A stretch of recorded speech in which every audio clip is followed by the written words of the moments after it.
Öyde tohum yığılışıp qaptı. Anam toxunu bosurdu. Dadam meni bilmedi dep keşidim pot pot pot osurdu.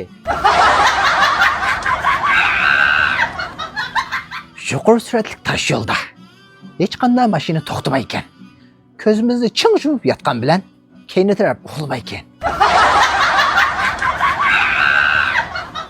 Aldınғы tamaq kelgende. Jiq yesang qo'sqing to'ymamdı. Keyin tarafing uxlamasa, jobo chaplab qo'ysang bo'lmamdı. Birib oyog'imga qarab baq. Qimmat oyog' hay emas. Jobo chaplab qo'yg'ila teşlip ketken deyemez. Kolqamның içini bek pişirdi. Kündüzü işek hanırsa. Keçsihi uxlamayman, senin iyi bulbulun sayırsa. Küçük vaqtimda bir qiz batdi. Özü umaq ismi Nazim. Keçisi rahat uxlashqamı muңlandigan kuy lazım. Tuqqanlar bir qitim keling dese, numus qilmay biraveremsen, uxlash kuy lazım deb kunda akşamı çiliveremsen. Anаңны men ağanda, 9'un boğan titel. Sen bilmeysen cinim balam, sak edemdin çıkıdı yel.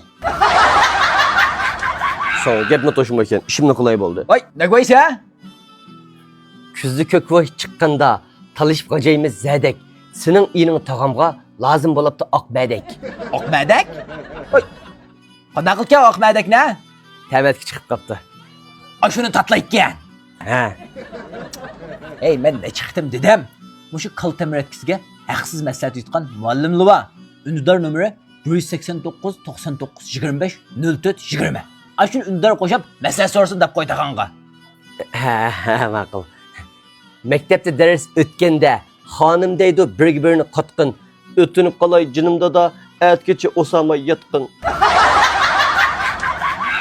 Ay balam. Bak beni buraya başlık olap işki pişman adamın baş koydu sen baş koyamam peki.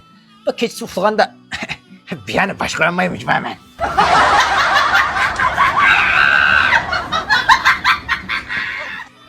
Ay bizni gönce qilib qo'shilib, birta yurakni tasir besotonlar, yulsiz besotonlar, qiziqarli yumorli kundi va. Bizning Mekiyan tuxum tug'sa, oldirek tuxumni bosur ekan, bizni gönce qilmasanglar, dadam yana o'sir ekan.